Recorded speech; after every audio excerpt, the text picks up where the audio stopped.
This is Dr. B. Marston Anita, Assistant Professor, Sri Ramakrishna College of Arts and Science, Coimbatore. I am very glad to meet you all through this video. I am very much interested and I am very much eager to give this video on the topic of this International Labour Standards Policy. We know very well that nowadays employees, even though blue collar people, employees are very much feels they need recognition in all the aspect, in all the terms. Definitely as a HR, we should give a proper recognition to all sort of people. Only for namesake, some organizations will be having this kind of recognition. But really, international standard policy is giving a proper agreements, a proper rules regarding this labor standard policy. What this international labor standard policy explaining us for the employees, how to treat them, and what are the rules and regulations are there towards the labor standards. Now we are going to have a discussion in this video regarding this international labor standard policy, that is ILO.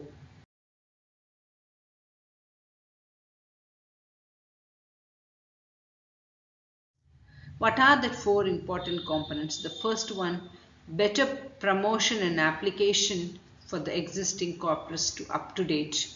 That is, the employees should have a better promotion opportunities and applications in that existing corporates. That is important one.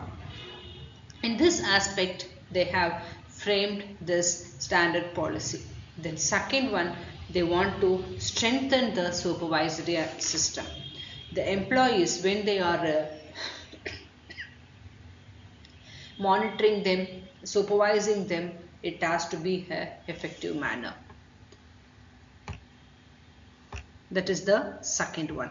The third one, we have importance of achieving greater visibility. Yes, each and every employees and all the standards and everything should be a greater visibility. That is the important one. Then fourth one, technical assistance and proper technical cooperation should be given to all the employees. A proper assistance, it has to be provided without any problem.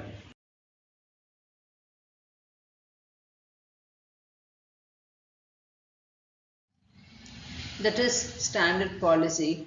The freedom of association. The employees have a full-fledged freedom of association. A collective bargaining. They have a mutual understanding between the employer and employees. Forced labor.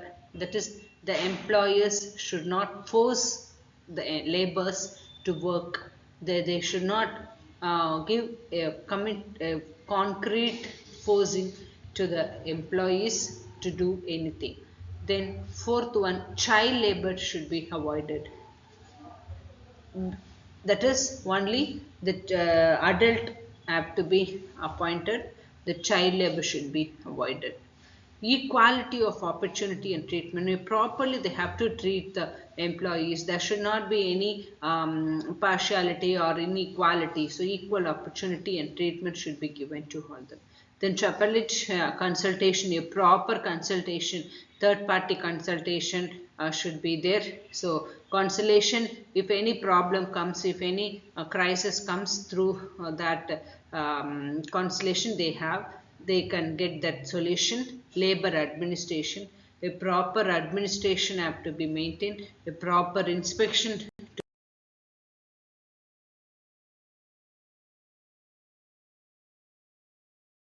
as Indian labor legislation in India. It has established in 1919 following the World War I.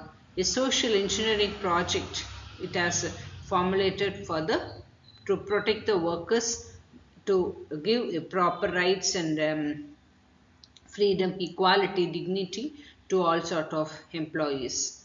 Then United Nations is first and oldest specialized agency to having this kind of League of Nations. Then ILO has 187 United Nations and 193 members have stated as a members.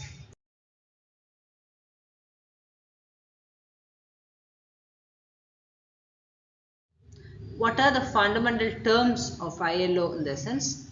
That is the most fundamental labor rights of it is right to work in the form of joint organization without any approval of the employer. The employees have a full rights to work in an organization. So they should work without any proper conditions. If they are working, it has to be illegalized.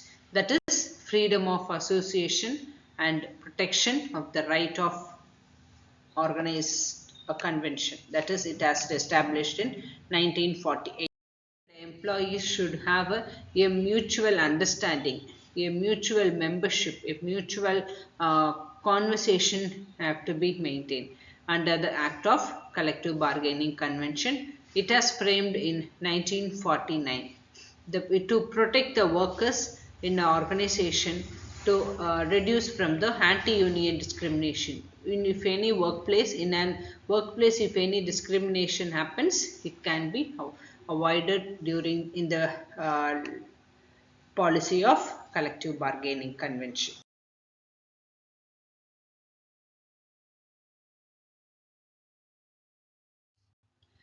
Forced Labor Convention, 1930s. What is this Forced Labor Convention? This convention and this document is the primary international instruments will be the take in charge. Worldwide, they have this convention, this Forced Labor Convention.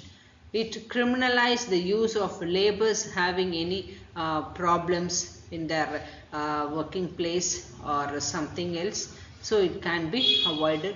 They should not force the employees to work.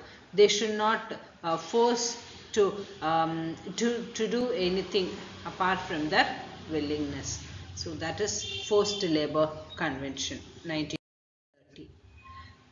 Also, it has to be maintained by the organization that this national policy tells us there should be a age limit, that is, which cannot be less than 15 years in any case. In whatever the situation, the minimum age should be 15. Above 15 only the people have to work there in organization.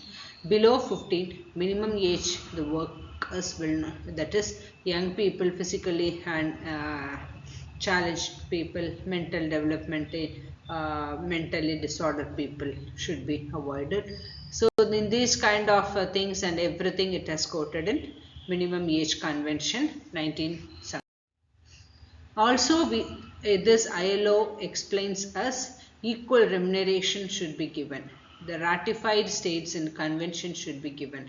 We pay whatever it has established and whatever it has there, without any regret to gender based or something else. The partiality should not be there. Equal remuneration should be given. It has established in 1951. Wise, sexual orientation wise, religion or political opinion, national or social origin wise. So or something else. So in these kind of things, apart from this, so there should not be any discrimination between the employees and the employees. From one employee to another employee, there should be a equally opportunity should be provided under the Act of Discrimination Convention in 1950.